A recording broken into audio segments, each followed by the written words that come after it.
Hey guys, Bassmaster Elite Series Pro, Wes Logan here. Going to talk to you a little bit about probably one of my favorite times of the year to fish, especially where I grew up in the southern part of the country. It's the month of June.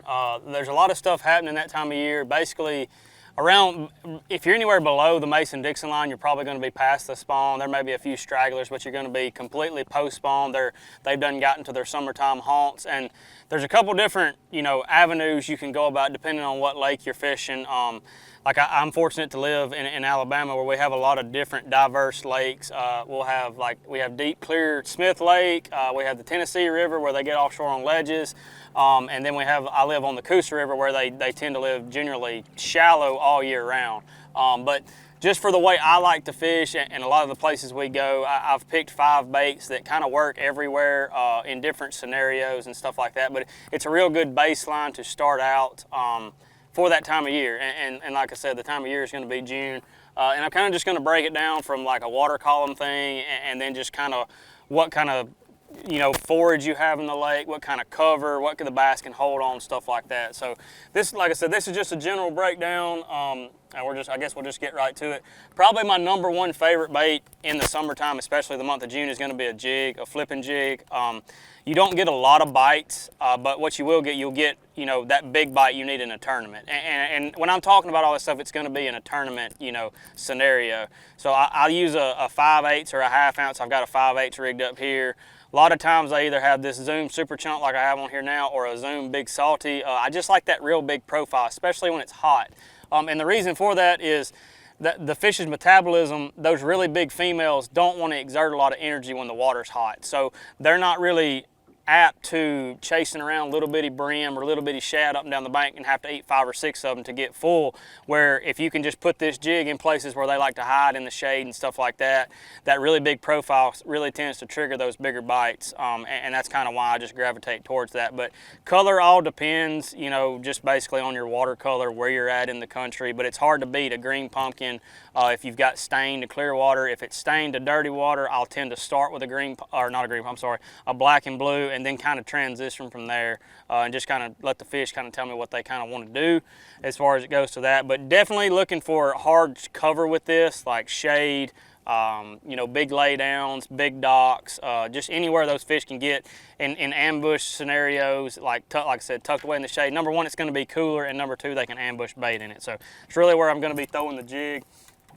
#2 is going to be a Texas rig.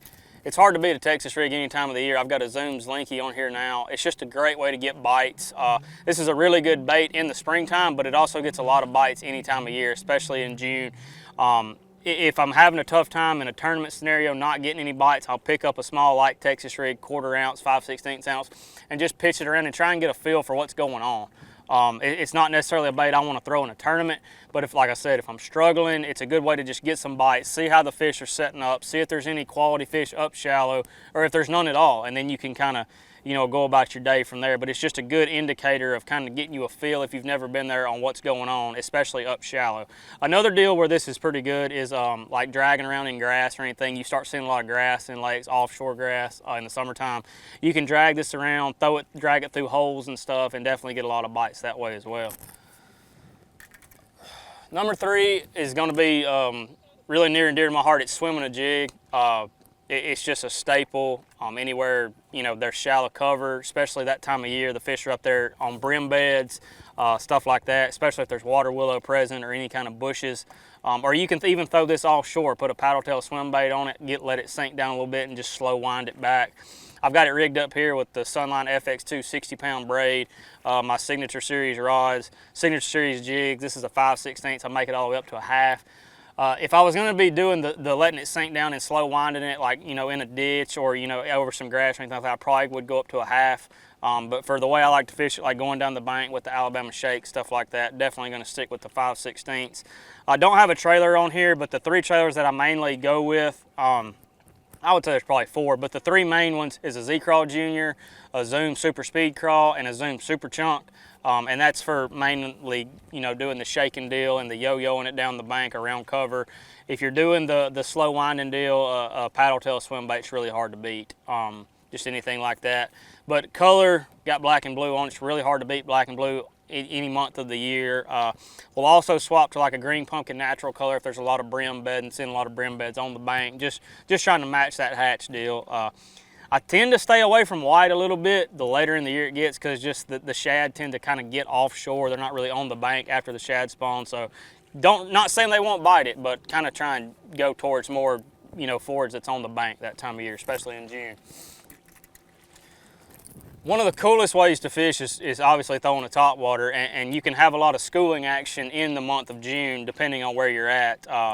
But like I said earlier about the shad deal, a lot of them like to get out in the middle of the lakes, in the middle of pockets, and even if you're on, like we're on a herring lake today, the later it gets in the summertime, especially that month of June and into July, they like to get on brush piles and cane piles, and they like to feed up. So this topwater, this TB115 from Arc, is a really good bait. It casts a long ways. It's not that huge profile that sometimes you need. I just like this one to start out with because it's going to get a bunch of bites. Like I said, it's a 115 or a 115 size. Again, it's manageable, basically, is what I tell people. If you haven't done this a lot, this is a really good bait to start out with. It walks really well, it casts really far, does everything you need it to do, comes with great hooks. I throw it on SX1 40-pound sunline braid. It casts a long way. But just a really cool way to catch them if you've got a lot of schooling activity going there, if you're around a lot of spots, or largemouth or smallmouth, either one, whatever's prevalent in the body of water you're fishing. It's a really fun way to catch them, and you can catch them all day doing it if they're doing that schooling deal. But you can also do this going down the bank also, so don't rule that out at all. And one thing we've learned in the past few years is you throw a jerkbait 12 months out of the year. With the evolution of technology and live scope, we've come to find out that a jerkbait is not just a wintertime bait, pre-spawn type deal. You can throw this around, you know, shallow laydowns. You can throw it around docks. You can throw it around brush piles. It's just a really good bait to cover a lot of water and kind of see what kind of mood the fish are in. And I'm basically going to be using this with the forward-facing sonar type deal. If I'm around a lot of grass, it's good there too. But basically just throwing it fish that I can see or structure that I can see, and just getting a feel for what the fish are doing. It's a really great bait. This is an Arc jerkbait, one that we've been working on. It's really good. It gets a lot of bites. This is a really good color. I think it's called Mystic Shad, but it's just that good natural color. It's got a little bit of pink in it down the middle that I really like for that June time of year. Green back. But again, you can cover a lot of water, see a lot of fish, kind of just, again, see what kind of mood they're in, see if what they're holding on. Like this bait draws a lot of fish off of stuff, like off the docks, off of rock piles, off of brush piles. So 12 months out of the year, but especially in June, definitely gonna have a jerkbait tied on. But basically wrapping it all up, those 5 baits are gonna be the ones I'm gonna start with. If I'm going to any type of lake in June, probably excluding like smallmouth lakes, because obviously that's a whole different animal. But if it's, you know, a largemouth, you know, more populated place, that's what I'm going to be reaching for. And depending on your water conditions is whether you're going to have darker colors or more natural. But starting out with those is going to be a winner for sure. And then you can kind of judge on what the fish are telling you. But if you're ever fishing anywhere in June, be sure and check those baits out, and good luck.